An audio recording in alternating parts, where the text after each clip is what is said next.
Kamusta mga ka-fam? Welcome back sa inyong paboritong channel. Kung hindi pa kayo nakasubscribe, ano pang hinihintay nyo?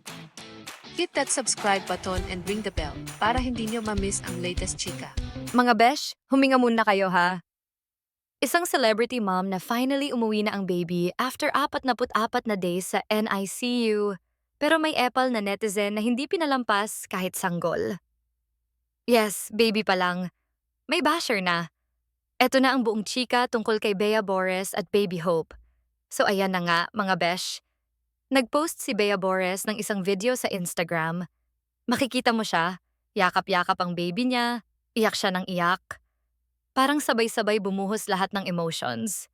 Relief, takot, pagod, saya, lahat yan, present. Hindi ito yung typical na hello world, meet my baby na post.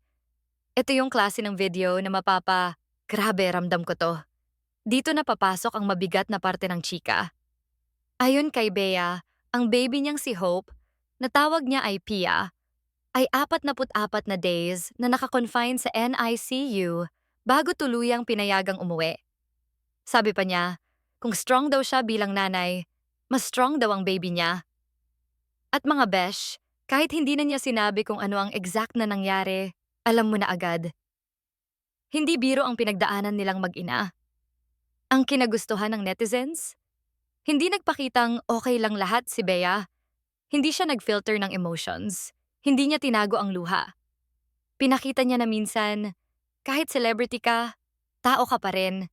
At nanay ka muna bago lahat. Pero mga besh, akala mo tapos na ang emosyon? Hindi pa.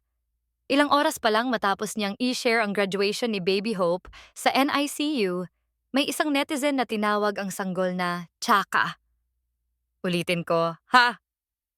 Blurred ang mukha ng baby sa mga post, pero may taong piniling maging bastos. Grabe ang tapang, maling tapang. Hindi nakipagbardagulan si Bea, hindi rin nag-name drop. Pero malinaw ang mensahe niya. Sinabi niya na kung may issue kayo sa kanya bilang tao, siya na lang. Pero huwag na huwag idadamay ang anak niya. Kahit ikalat pa raw lahat ng baho niya, wag lang ang pictures ng baby niya. At ang pinakatumatak na linya? For now, this hope is just mine. Boom. Checkmate. Kung tutuusin, bago pa man isilang si Hope, mahaba na ang laban ni Bea. High-risk pregnancy, bed rest, hospital visits.